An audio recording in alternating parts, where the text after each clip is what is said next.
किसी भी, अगर ये सेकुलर राष्ट्र है तो किसी दूसरे संप्रदाय के जातियों की गणना क्यों नहीं हो रही है? सबकी कीजिए भाई, हिंदुओं में भी जितनी जातियां उनकी जनगणना करिए। और अगर दूसरे संप्रदाय में जातियां हैं तो उसमें भी कई अंसारी कितने हैं, खान कितने हैं, अहमदिया कितने हैं, सिया कितने हैं, सुन्नी कितने, इसका भी कर लीजिए। बराबर का दर्जा दीजिए सबको इस देश में।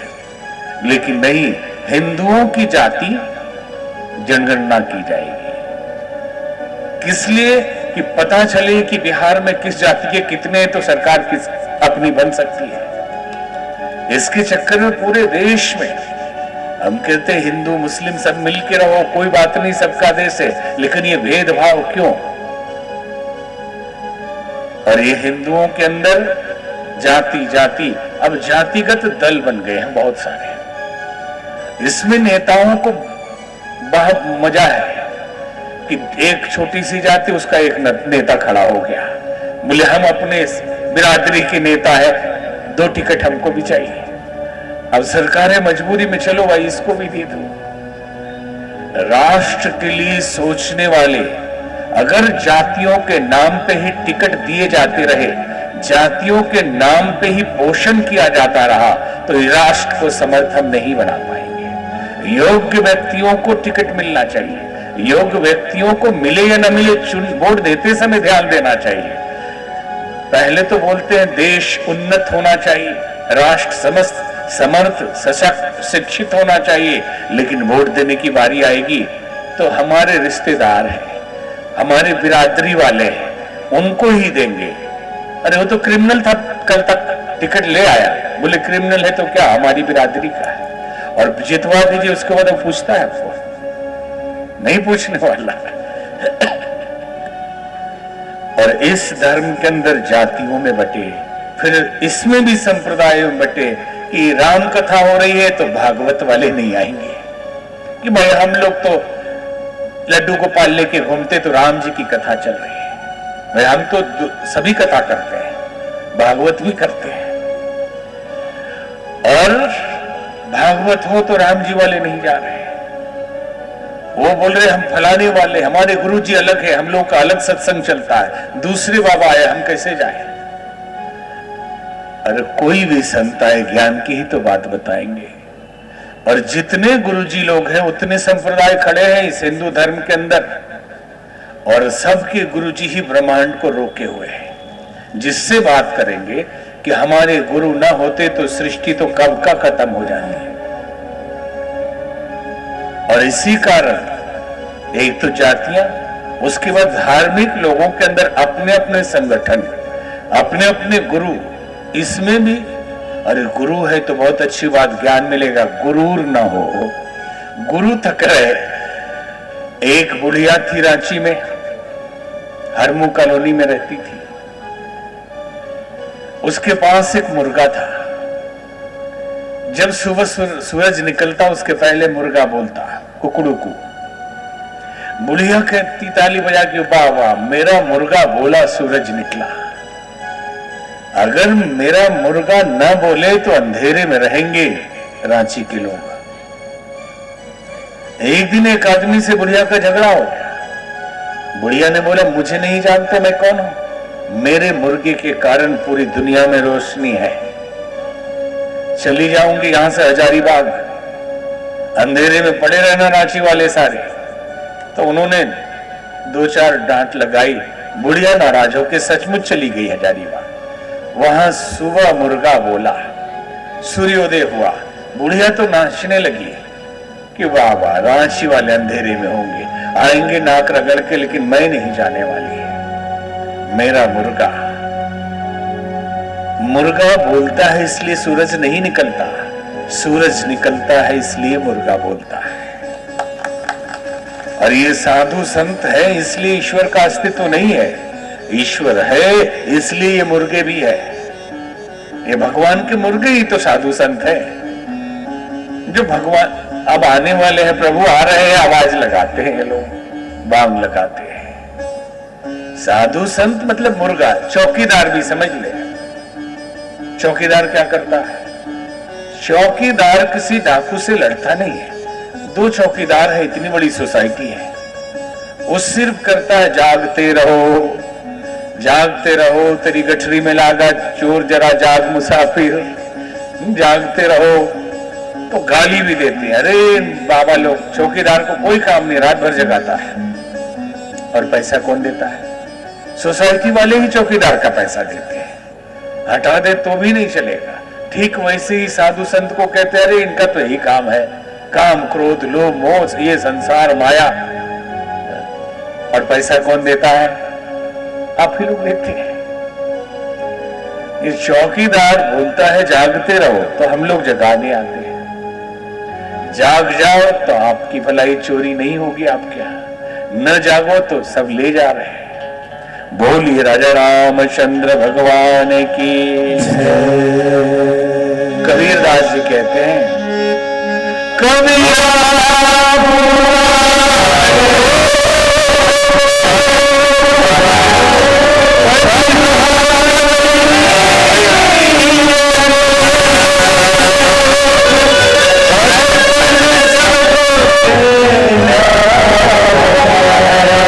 देश में तू, हर देश में तू, हर देश में तू,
तेरे भिन्न प्रकार तो एक ही है।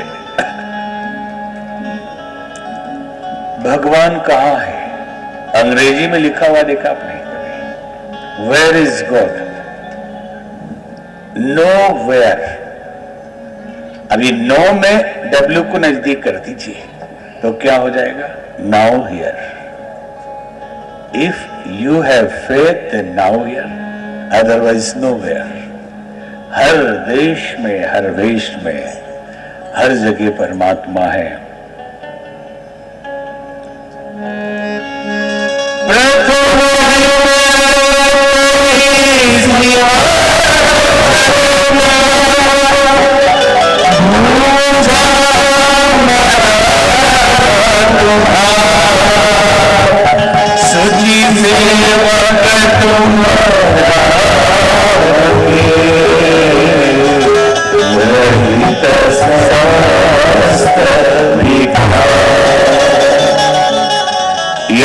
ऋषि भरद्वाज जी को कहते हैं कि मैंने पहले शिव चरित्र सुनाया आपके मनोभाव को जानने के लिए। आप सच्चे राम भक्त हैं, क्योंकि जो शिव जी में भाव रखता है वही सच्चा राम भक्त है। अब आपको राम कथा सुनाई जा सकती है।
Thank you.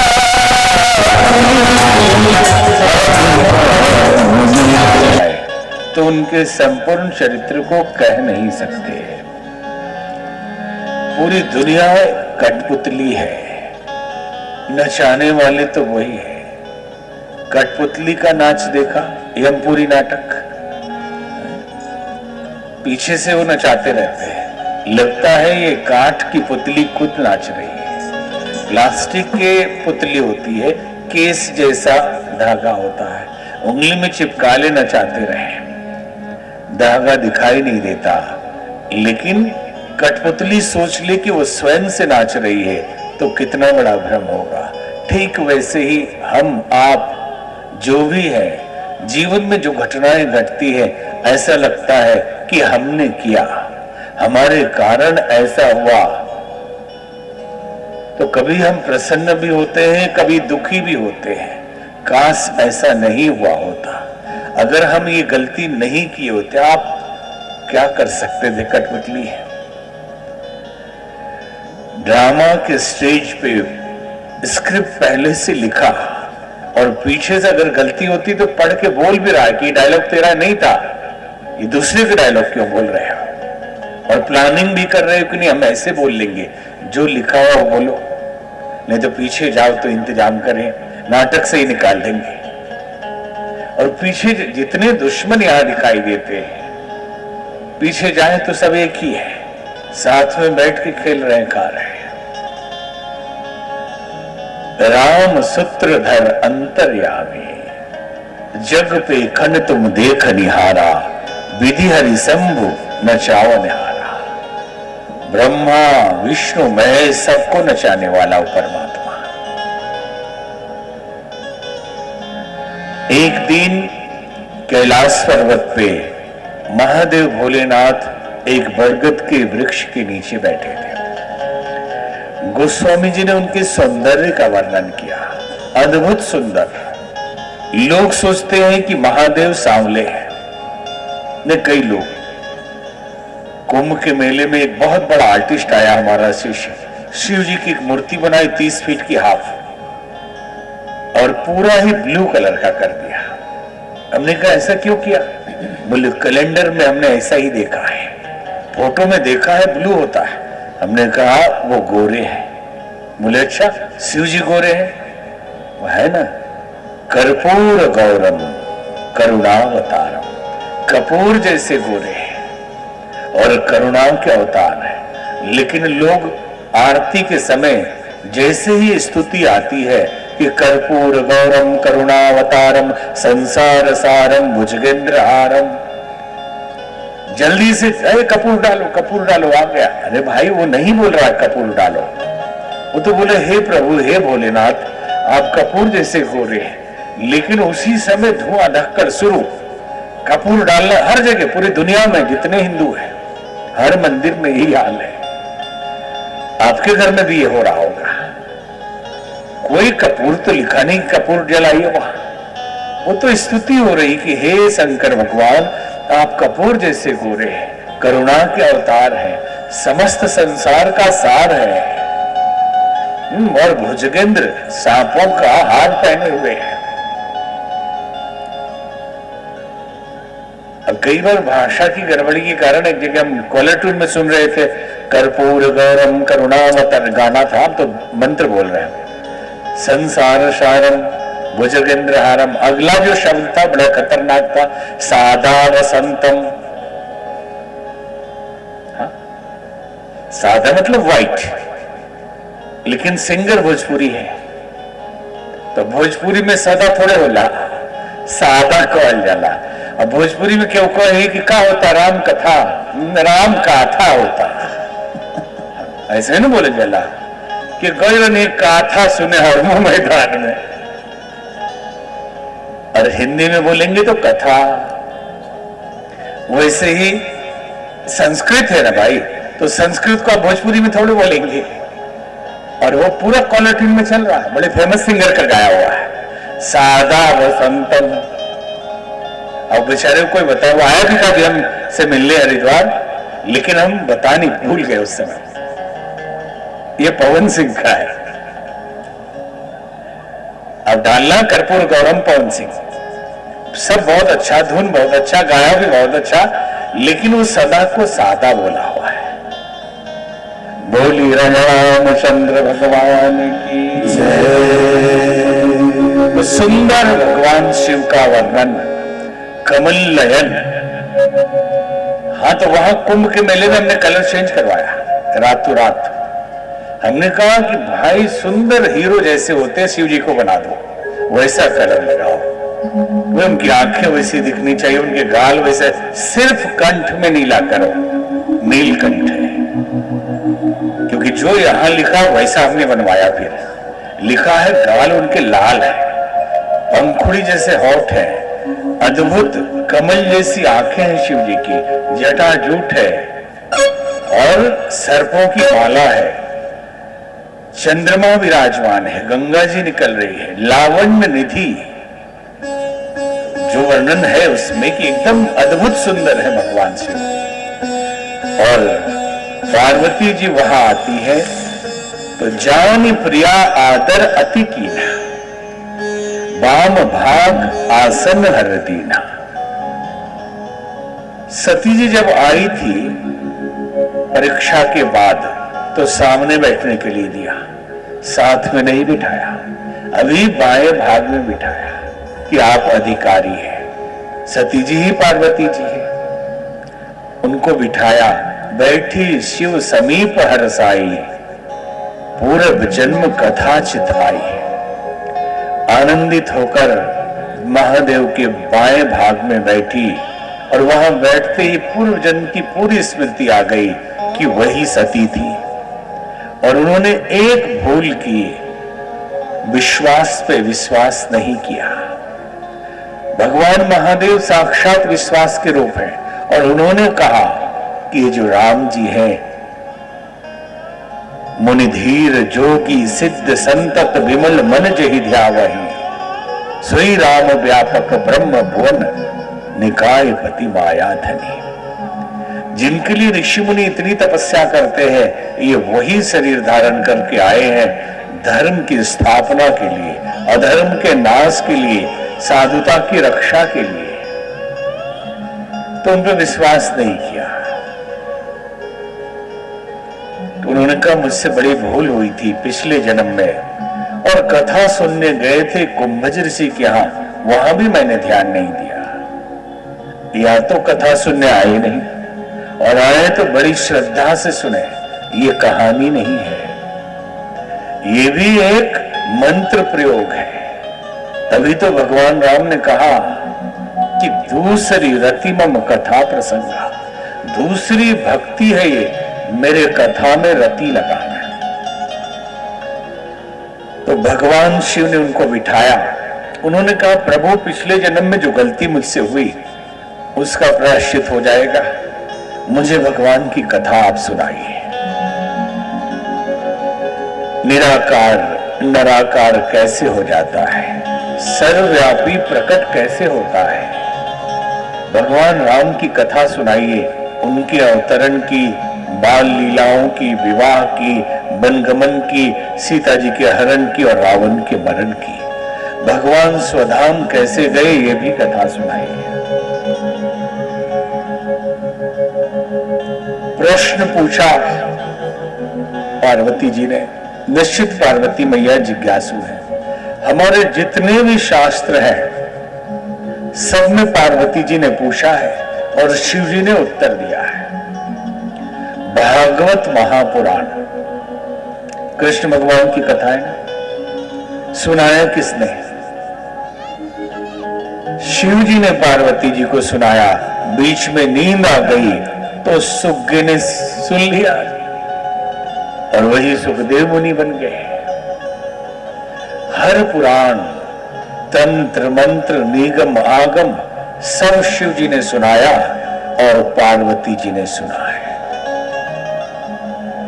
तो पार्वती जी जिज्ञासु है। 4 प्रकार के प्रश्न करने वाले होते हैं दुनिया में। एक होते हैं ज्ञानी, एक होते हैं अज्ञानी, एक होते हैं जिज्ञासु और एक होते हैं मूढ़। ज्ञानी कभी प्रश्न नहीं करता, क्योंकि जब मालूम ही है तो क्या पूछना। अज्ञानी भी प्रश्न नहीं करता, जब मालूम ही नहीं तो क्या पूछना। ज्ञानी और अज्ञानी बाहरी दृष्टि से देखने में एक ही जैसे लगते हैं, दोनों चुप है, मौन है। तो अज्ञानी न समझ ले कि वो ज्ञानी हो चुका है, क्योंकि बाहरी लक्षण एक ही जैसा है। खिचड़ी जब पकती है तो डब डब करती है, और जब पक जाती है तो चुप हो जाती है। तो सभी चुप यह ना समझ ले कि वो पक गई। हो सकता है कि इसका अभी जो तसला है वो अभी चूल्हा पे चढ़ा ही ना हो। भाई चढ़े खोले तो डूब ढाप करे। जिज्ञासु प्रश्न करते हैं जिज्ञासा से, और मूढ़ की संख्या बहुत बड़ी होती है। वो 2-4 श्लोक कहीं से पढ़ लेते हैं, खोजते रहते हैं कि बाबा मिले कोई। जैसे पता चला ना कि कोई बाबा आए हैं, कथा हो रही है, बाबा आपसे टाइम चाहिए, बहुत जरूरी मीटिंग करनी है। भाई आइए, क्या बात है? नहीं, मेरे इस सवाल का जवाब दीजिए, लिख के लाया। और अपने साथियों को पहले से बता के रखते हैं कि देखो इसका जवाब ये है। अगर यही जवाब दिया तो हमसे भी ज्यादा विद्वान तो है नहीं, उससे ज्यादा तो हम पहले से जान रहे हैं। अगर नहीं जवाब दे पाए तो बोलेंगे कि एकदम मूर्ख नहीं आता है। और सभी संतों से वही प्रश्न 2-4 वो करेगा। वो ढूंढ ढूंढ के कहीं भी जाए, कथा सुनने नहीं जाता, वो खोजने जाता है। और ऐसे हर मोहल्ले में 1-2 मिल जाएंगे। महाज्ञानी लोग हर मोहल्ले में होते हैं। अब एक मिला उत्तर प्रदेश में, बोले राम हनुमान